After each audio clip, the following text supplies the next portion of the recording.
দীর্ঘ 2 সপ্তাহের দাবদাহের হাত থেকে বাঁচা গেল আজ।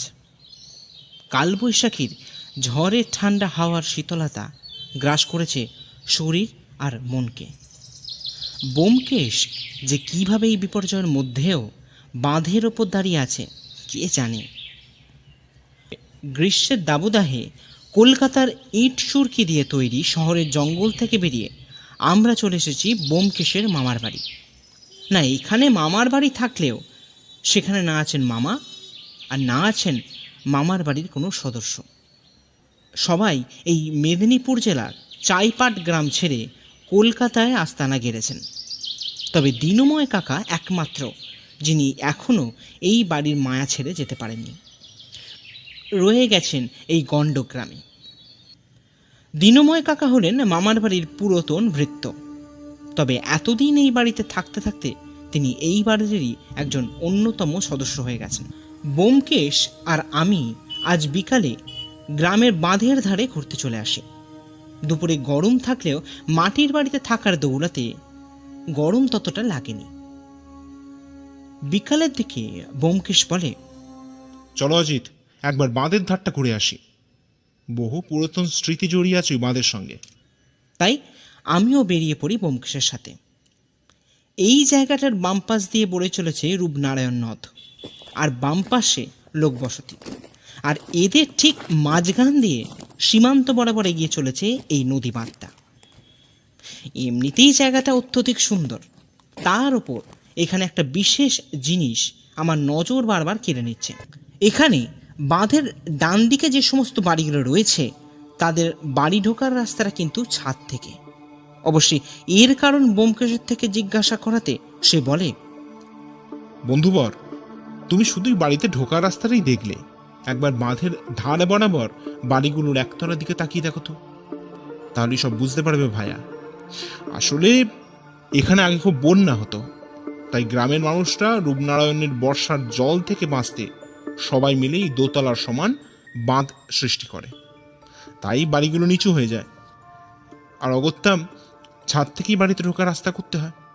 আর শুধু এই নয়, এই গ্রামের আশেপাশের সব বাড়ি তৈরির সময় একতলার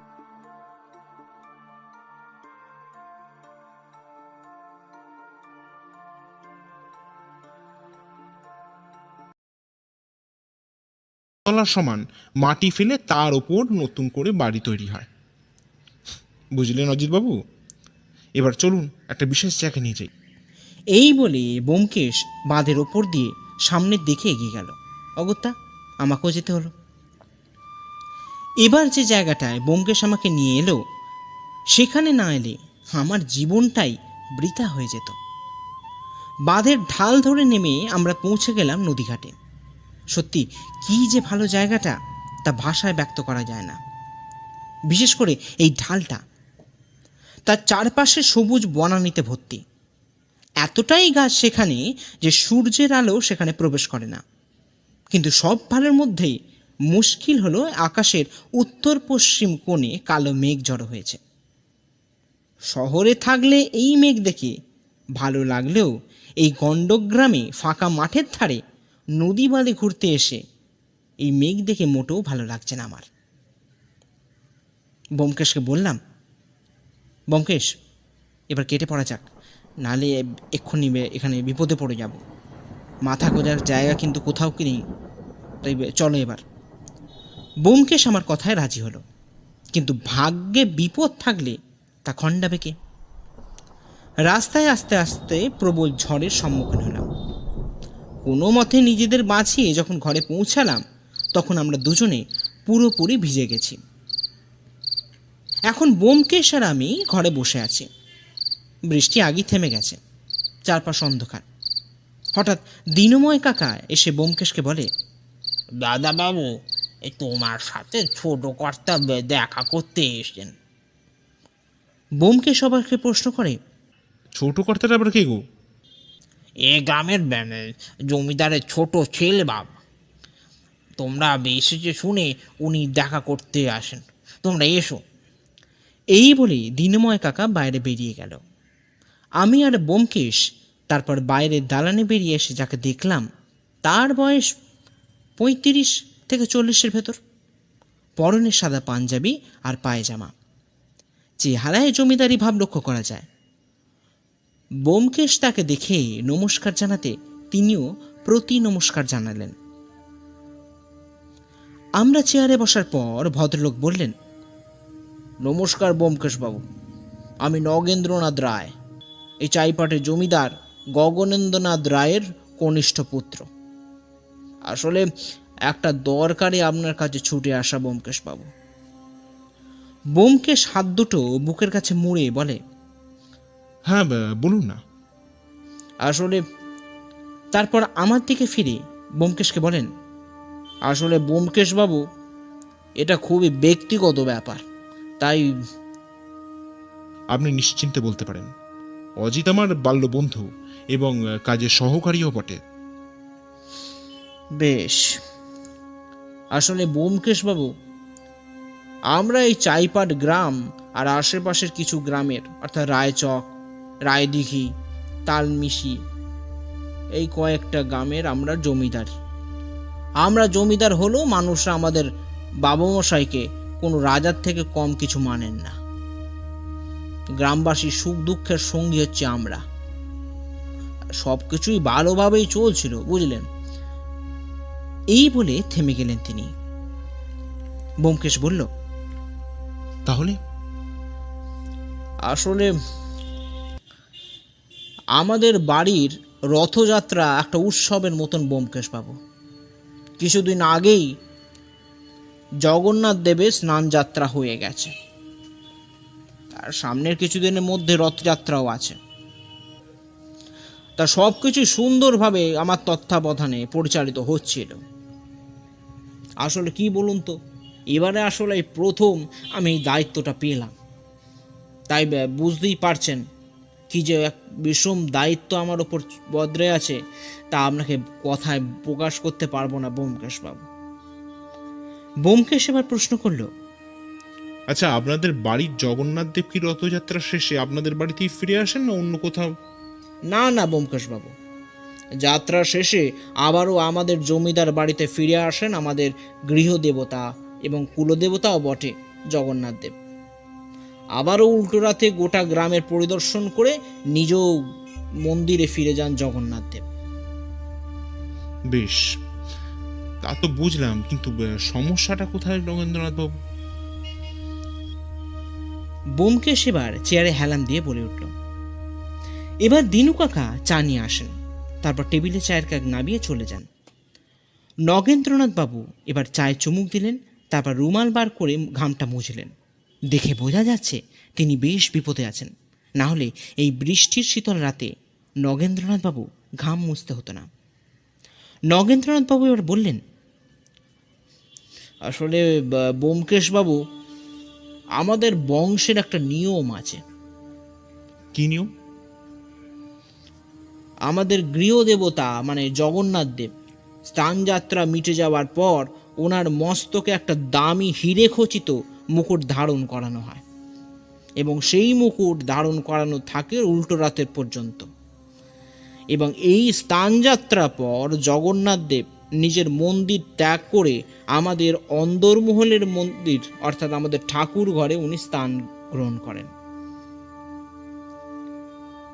মন্দির কি আপনাদের গৃহ সংলগ্ন? হ্যাঁ ব্যোমকেশবাবু, আমাদের গত 4 পুরুষ ধরে এই জগন্নাথ দেবের সেবা করে চলেছি, এবং তার সঙ্গে এই রথযাত্রাও বটে। আর হিরে খচিত মুকুট ধারণটা? হ্যাঁ ব্যোমকেশবাবু, এটা আমাদের পূর্বপুরুষের রীতি বলতে পারেন।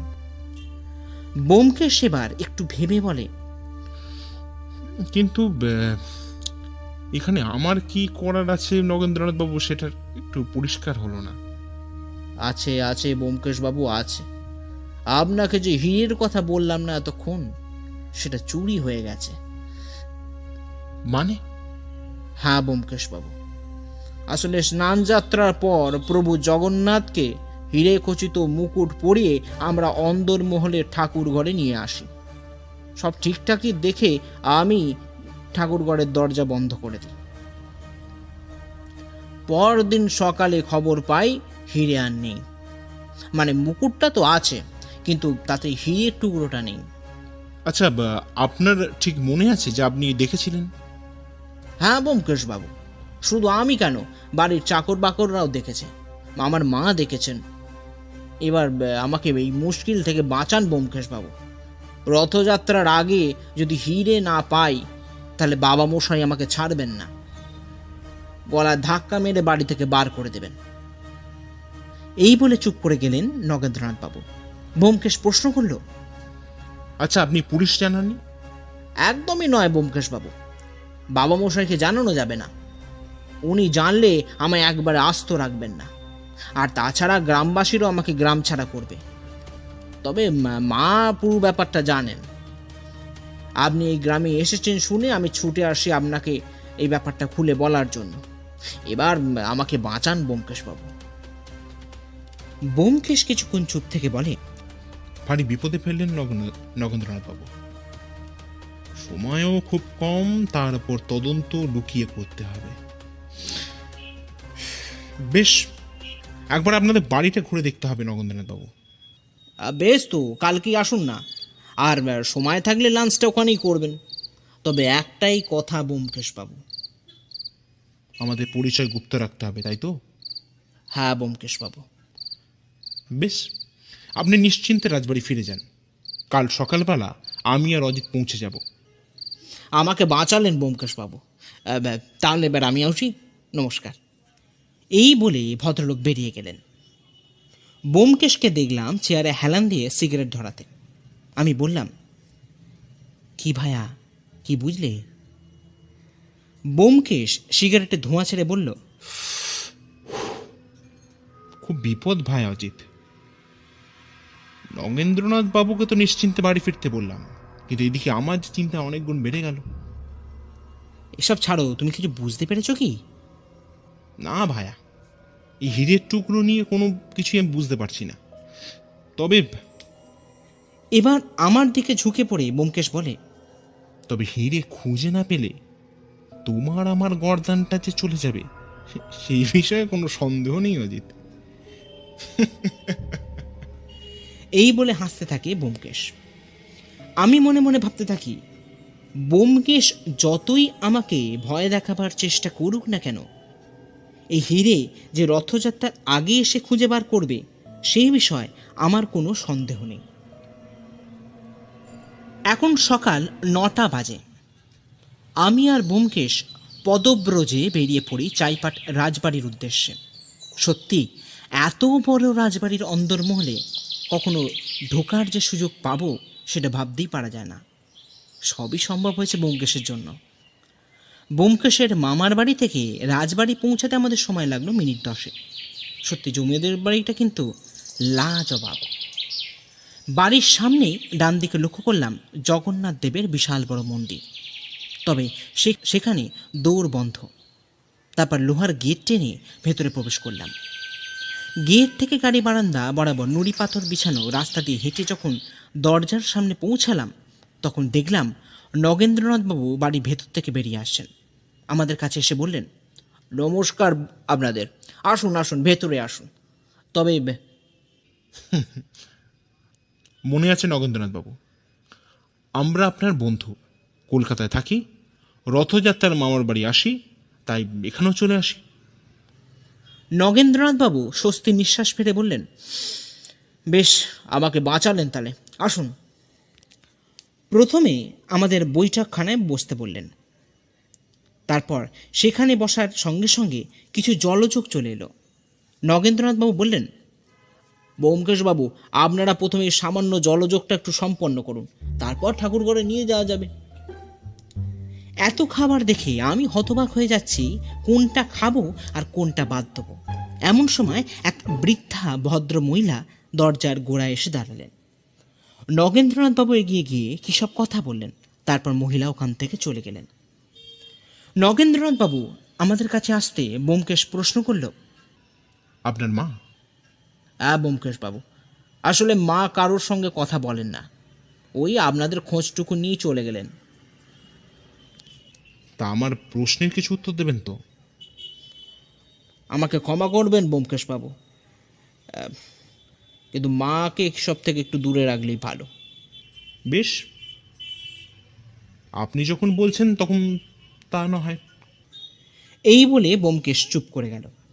এরপর নগেন্দ্রনাথবাবু আমাদের নিয়ে এলেন ঠাকুর ঘরে। এই ঘরে ঢোকার আগে আমি দেখলাম দুজন প্রহরী দরজার সামনে পাহারা দিচ্ছে। তার দরজা খুলতে ভেতরে ঢুকে দেখি প্রভু জগন্নাথ, মা সুভদ্রা এবং বলভদ্র একটি রূপোর সিংহাসনে উপবিষ্ট। ব্যোমকেশ সেদিকে দেখে নগেন্দ্রনাথবাবুকে প্রশ্ন করে, আচ্ছা, এই সিংহাসনও কি আপনাদের পূর্বপুরুষদের তৈরি নাকি? আগে হ্যাঁ ব্যোমকেশবাবু, কিন্তু কেন বলুন তো? আসলে সিংহাসনের গায়ে যেরকম কাজ দেখা যাচ্ছে সেগুলো পুরাতন দিনেরই দেখে মনে হয়। হ্যাঁ ব্যোমকেশবাবু, আসলে আমার প্রপিতামহের দ্বারাই এ সিংহাসন তৈরি হয়। এরপর ব্যোমকেশ মূর্তিগুলো ভালো করে লক্ষ্য করলো, তারপর বলল, আচ্ছা, এখানে তো দেখছি জগন্নাথ দেব ছাড়া বাকি দুজনের মুকুটে দামি রত্ন আছে, তাহলে? এবার নগেন্দ্রনাথবাবু বেশ আফসোসের সুরে বললেন, সেটাই তো অবাক করা কথা ব্যোমকেশবাবু, আর তার জন্যই তো আপনার কাছে ছুটে যাওয়া। এবার আপনি দেখুন কিছু যদি করে বার করতে পারেন। দেখুন নগেন্দ্রনাথ বাবু, আমি তো চেষ্টা করবই, বাকিটা প্রভুর ওপর। এই বলে ব্যোমকেশ ঠাকুরঘরটা একবার ঘুরে ঘুরে দেখতে থাকে, তারপর সেখান থেকে বেরিয়ে সিঁড়ি দিয়ে নিচে নামতে থাকে। এমন সময় একটা চিৎকারের আওয়াজ পাওয়া যায় দোতলার একটা ঘর থেকে। ব্যোমকেশ দাঁড়িয়ে পড়ে, আর সঙ্গে আমরাও। এবার ব্যোমকেশ জিজ্ঞাসা করে, এটা কার চিৎকার নগেন্দ্রনাথ বাবু? লক্ষ্য করলাম নগেন্দ্রনাথবাবু ব্যোমকেশের প্রশ্ন শুনে প্রথমে চমকে গেলেন, তারপর নিজেকে সামনে নিয়ে বললেন, হ্যাঁ আসলে আসলে ব্যোমকেশবাবু, আপনাকে একটা কথা বলা হয়নি। কি নগেন্দ্রনাথ বাবু? ওটা আমার দাদার ডাক। মানে? হ্যাঁ, আসলে সব কিছুই ঠিকঠাক চলছিল ব্যোমকেশবাবু, হঠাৎ যে কি হলো গত 6 মাস যাবৎ দাদা কাউকে চিনতে পারছেন না। ডাক্তারও দেখানো হলো, কিন্তু দিনে দিনে দাদা বদ্ধ উন্মাদে পরিণত হতে লাগলো। গ্রাম বাড়ির যাতে জেনে না যান সেই জন্য দাদাকে লুকিয়ে বন্ধ করে রাখা হয় ঘরের ভেতর। আর এই ঘটনার কিছুদিন পরই বাবা মশাই শয্যাশায়ী হয়ে পড়েন। বহুদিন পর এই রথযাত্রা গিরে আমাদের গৃহে একটা আনন্দ নেমে আসে, কিন্তু দেখুন তো কী সব যে হয়ে গেল। এই বলে নগেন্দ্রনাথবাবু মাথা নিচু করে দাঁড়ালেন। ব্যোমকেশ এবার বলল, আচ্ছা, একবার গগনেন্দ্রনাথ বাবু মানে মেসমশাইয়ের সঙ্গে দেখা করা যায় কি? হ্যাঁ সে তো যায়, তবে ব্যোমকেশ এবার ওনার মুখের কথা থামিয়ে নিয়ে বলল, আমাদের পরিচয় গোপন রাখতে হবে, তাই তো? আর চুরি কথা বলা যাবে না। হ্যাঁ বেশ, এবার চলুন আপনাদের নিয়ে যাওয়া যাক। আমরা যখন জমিদার গগনেন্দ্রনাথ রায়ের মানে নগেন্দ্রনাথবাবুর বাবার ঘরে প্রবেশ করলাম, তখন দেখি এক বয়স্ক ভদ্রলোক বিছানায় হেলান দিয়ে শুয়ে আছেন, আর এক ভৃত্য তাকে কিছু খাইয়ে দিচ্ছেন। আমরা ঘরে ঢুকলে নগেন্দ্রনাথবাবু সেই ভৃত্যকে বাইরে যেতে বলেন। তারপর নগেন্দ্রনাথবাবু আমাদের বন্ধু বলে পরিচয় করিয়ে দেন। গগনেন্দ্রনাথবাবু আমাদের পরিচয় পাওয়ার পর বলেন, তোমরা এখানে বসো বাবা। এই বলে তার সামনে থাকা দুটো চেয়ারে আঙুল দিয়ে দেখিয়ে দেন। আমি আর ব্যোমকেশ বাধ্য শিশুর মতন সেখানে গিয়ে বসি। তারপর তিনি বলেন, টিকটিকির কাজটা কি জানো তো বাবা?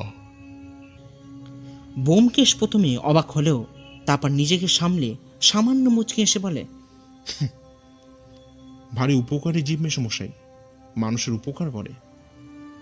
বেশ, সেই অপেক্ষায় থাকলাম। তারপর কিছুক্ষণ চুপ থাকার পর গগনেন্দ্রনাথবাবু বললেন, আমি আগের মতন থাকলে তোমাকে তার উপকারিতা বলে দিতে পারতাম, তবে এখন একটা কথা। বলে থেমে গেলেন। ব্যোমকেশ বলল, কি কথা মেসমশাই? একটা প্রবাদ আছে জানো তো, বাংলা প্রবাদ, জীবননাথই জগন্নাথ। ব্যোমকেশ কিছুক্ষণ ভেবে তারপর বলে, জানতাম না, তবে আপনি বলছেন যখন এবার একবার জেনে নেব। এরপর ব্যোমকেশ নগেন্দ্রনাথ বাবুর দিকে চেয়ে বলেন, আচ্ছা নগেন্দ্রনাথ বাবু, মেসমশাইয়ের চিকিৎসা কে করেন? আর বলবেন না, বাবা আয়ুর্বেদ চিকিৎসা করাচ্ছেন। আমি কত করে বলি যে একবার অ্যালোপ্যাথির চিকিৎসা করান, কিন্তু বাবা পুরাতন খেয়ালের মানুষ, তিনি আয়ুর্বেদ ছাড়তে পারছেন না। তা বৈদ্য কি আপনাদের গ্রামেরই নাকি? হ্যাঁ ব্যোমকেশ বাবু, রায়চকে মানে পাশের গ্রামেই উনি বসেন, অসীম বৈদ্য। ও বেশ। এরপর ব্যোমকেশ গগনেন্দ্রনাথ বাবু দিকে ফিরে বলেন, তাহলে উঠলাম মেসমশাই, আপনি ভালো থাকবেন। এরপর গগনেন্দ্রনাথ বাবু যে কথাটা বললেন তাতে আমি অবাক হয়ে গেলাম।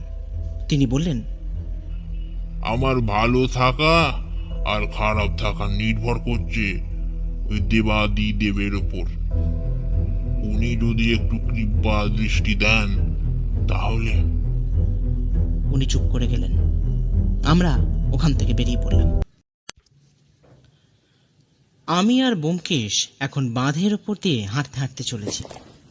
চারিদিকে সবুজ বনরাজির মাঝখান দিয়ে এই বিকালবেলায় হাঁটতে হাঁটতে বেশ ভালোই লাগছে। তার উপর দুপুরে রাজবাড়িতে খাওয়া দাওয়াটাও একটু বেশিই হয়ে গেছে, তাই হাঁটাটা দরকার। কিন্তু ব্যোমকেশকে দেখছি রাজবাড়ি থেকে বেরোবার পর থেকেই কেমন অন্য মনস্ক। তাই আমি প্রশ্ন করলাম, কি হে ব্যোমকেশ, এত চিন্তা করছো কেন? ব্যোমকেশ সিগারেটের ধোঁয়া ছেড়ে বলল,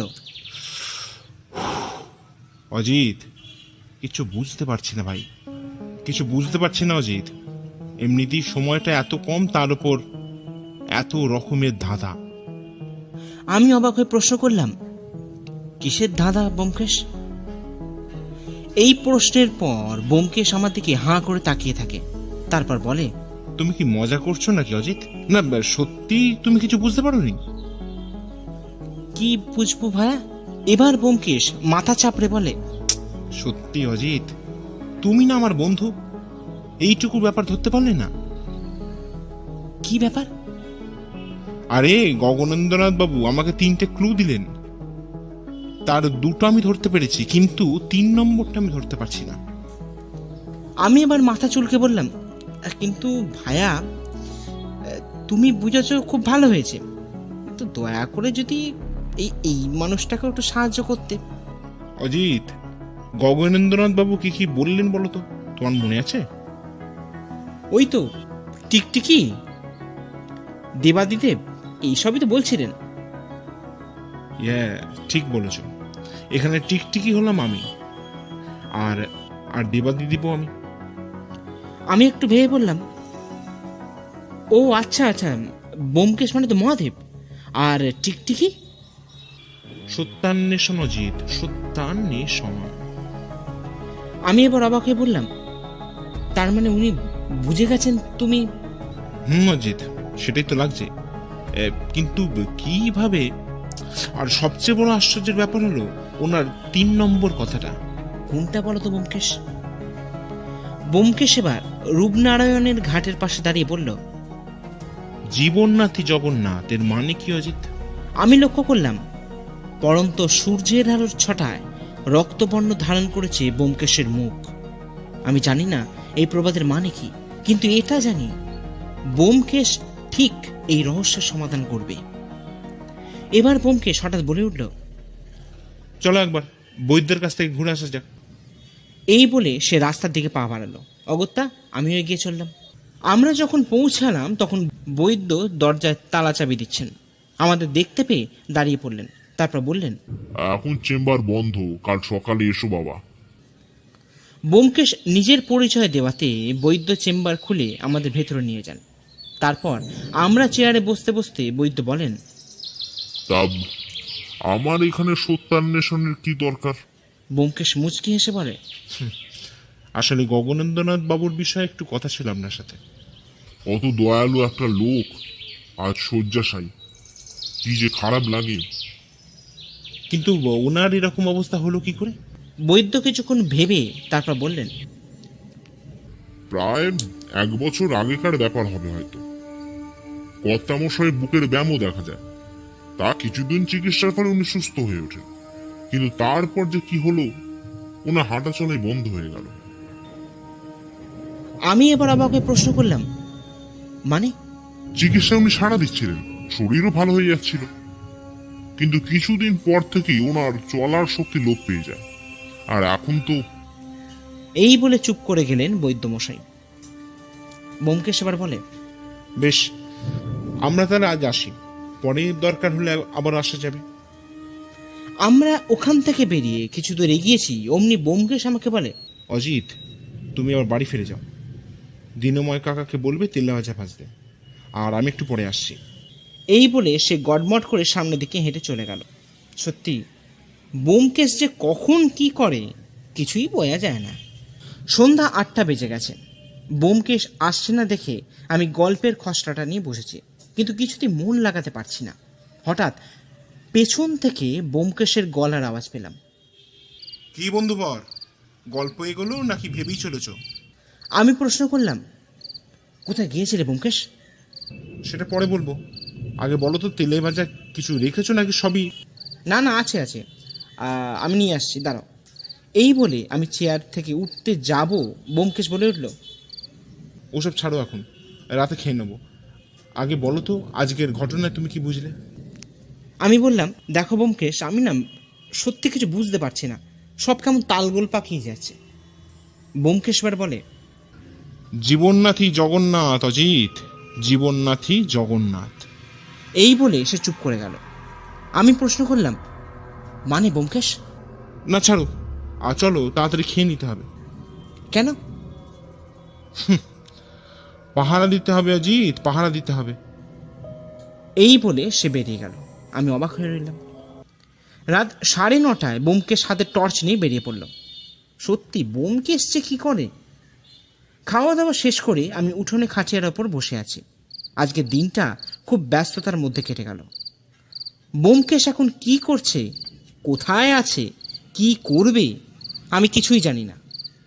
আর ওকে জিজ্ঞাসা করলেও যে কোনো সদুত্তর পাওয়া যাবে তা একদমই নয়। তাই আমি মনস্থির করলাম ব্যাপারগুলো একটু নেড়ে ছেড়ে নিজে থেকেই দেখা যাক। এই নাড়াচাড়া করতে গিয়ে কখন যে ঘুমিয়ে পড়েছি তা খেয়ালই করিনি। সকালে ঘুম ভাঙল ব্যোমকেশের গলার আওয়াজে। কি ভাইয়া, আমার অনুপস্থিতির দুঃখে তুমি কি বৈরাগী হলে নাকি? আমি তাড়াতাড়ি উঠে পড়ে বললাম, হ্যাঁ কেন এরকম বলছো কেন ব্যোমকেশ? বলবো না? এই যে উঠোনে খাটিয়ার ওপর শুয়ে আছো, সারা রাত ঘরেও যাওনি, তা এমন অবস্থা কোনো মানুষের কখন হয়? প্রথমত লাশময়ী নারীর চিন্তায়, অথবা অহেতুক চিন্তা। দূর, এসব বাদ দাও। এবার বলো তো, কাল সারা রাত কী করলে তুমি? ব্যোমকেশ প্রথমে মুচকি হাসলো, তারপর বলল, এখন বলবো না, আগে 1 কাপ চা। সারা রাত ভীষণ ধকল গেছে অজিত, মুখটা ধুয়ে নাও। বাঁধের ধারে ওই চায়ের দোকানে চা পান করতে করতে তোমাকে সব বলবো। আমি ঝটপট তৈরি হয়ে নিলাম। মনে একটা তীব্র উত্তেজনা কাজ করছে। মনে হচ্ছে কতক্ষণে সব রহস্যের সমাধান কথা জানতে পারবো। আমি আর ব্যোমকেশ চায়ের দোকানে চা পান করে চলে এসেছি সেই রূপনারায়ণ নদের ঘাটের সামনে। সত্যি যতবারই এখানে আসি ততবারই মনটা ভালো হয়ে যায়। ব্যোমকেশ আমার সামনে নদী ঘাটে পা ঝুলিয়ে বসে আছে। তারপর পকেট থেকে একটা সিগারেট বার করে ধরালো। আমি এবার নিজের কৌতূহল চাপতে না পেরে বলে ফেললাম, কি ব্যোমকেশ, এবার তো বলো রহস্যের সমাধানটা করলে কি করে? ব্যোমকেশ সিগারেটের ধোঁয়া ছেড়ে বলতে শুরু করলো, অজিত, আমাকে একটা প্রশ্নের উত্তর দাও তো। হ্যাঁ বলো না। প্রবৃত্তির শ্রেণীতে 3 নম্বর জায়গা কি আছে বলো তো? আমি অবাক হয়ে বললাম, মানে এই আবার কেমন ধরনের প্রশ্ন ব্যোমকেশ? আরে বলোই না। ওই তো কাম, ক্রোধ, লোভ। হ্যাঁ, লোভ লোভ। এবার ব্যোমকেশ আমার দিকে ফিরে বলল, হ্যাঁ অজিত, এই লোভই শেষ করেছে চাইপাট রাজবংশকে। তবে এটা নতুন কিছু ঘটনা নয়, যুগ যুগ ধরে এইভাবেই প্রবৃত্তির নোংরা খেলা চলে আসছে অজিত। আমি এবার হতাশ হয়ে বললাম, কি সব বলছো ব্যোমকেশ, আমি তো কিছুই বুঝতে পারছি না। বেশ, আমি তোমাকে সব বুঝিয়ে বলছি, প্রথমে বলি, জগন্নাথ দেবের হীরা পাওয়া গেছে, এখন সেটা জগন্নাথ দেবের মুকুটে স্থান পেয়েছে। কিন্তু কিসের কিন্তু ব্যোমকেশ? চুরিটা করেছিলেন নগেন্দ্রনাথ বাবুর মা। আমি তো আকাশ থেকে পড়লাম, বললাম মানে এসব কি বলছো ব্যোমকেশ? আমি ঠিকই বলছি অজিত, চুরিটা করেছিলেন নগেন্দ্রনাথ বাবুর মা। কিন্তু কেন? সেখানেই তো প্রশ্ন অজিত, আর তার উত্তর পেতেই কাল রাতের পাহারাদারি। কিন্তু কিভাবে জানলে সেটা? দেখো অজিত, আমার প্রথম দিন থেকেই এসব ব্যাপারটা ভালো লাগছিল না। তার উপর নগেন্দ্রনাথ বাবু বললেন ওনার মা কিছু বলবেন না। কিন্তু কেন? এই প্রশ্নের উত্তর ভাবতে থাকি আমি, আর তার উত্তর পাই গতকাল রাতে। গতকাল রাতে? কিন্তু কিভাবে ব্যোমকেশ? গতকাল রাতে আমি পুলিশের সাহায্য নিয়ে পাহারা দিই চাইপাড় রাজবাড়ির চারধারে, আর লক্ষ্য করতে থাকি কোনো ঘটনা ঘটে কিনা। দাঁড়াতে দাঁড়াতে মোটামুটি সারা রাতে কেটে যায়। হঠাৎ ভোরের আলো ফোটার কিছুক্ষণ আগেই দেখি নগেন্দ্রনাথ বাবুর ঠাকুর ঘরে আলো জ্বলছে। আমি রাজবাড়ির পাহারাদারকে বাঁচিয়ে এগিয়ে যাই ঠাকুর ঘরের দিকে, যাতে অপরাধীকে হাতে নাতে ধরতে পারি। দরজা আস্তে করে ঠেলে ভেতরে ঢুকে দেখি নগেন্দ্রনাথ বাবুর মা হীরাটা রেখে দিচ্ছেন। আমি ঢুকতেই উনি ভয় পেয়ে যান এবং তারপর আমাকে যা সব বলেন তাতে আমি ওনার থেকেও বেশি অবাক হয়ে যাই অজিত। আমি এবার প্রশ্ন করি, তুমি অবাক হয়ে গেছো? কিন্তু কি কারণে ব্যোমকেশ? ব্যোমকেশ এবার এক দীর্ঘশ্বাস ফেললো, তারপর বলল, আচ্ছা, তোমার নগেন্দ্রনাথ বাবুর বাবার কথাটা মনে আছে? মানে ওই প্রবাদটা? আমি একটা ভেবে বলি, হ্যাঁ মনে আছে তো। বেশ, কি বলো তো? ওই তো জীবননাথই জগন্নাথ। একদম ঠিক বলেছো ভাইয়া। আসলে উনি আমাদের একটা ক্লু দিয়েছিলেন, তবে অসমাপ্ত। বাকিটা ছেড়ে দেন আমার বুদ্ধি আর সততার উপর। আমি এবার বললাম, তুমি কি হেয়ালি করছো নাকি ব্যোমকেশ? আমি তো কিছুই বুঝতে পারছি না, একটু খুলে বলো না ভাইয়া। বেশ, শোন।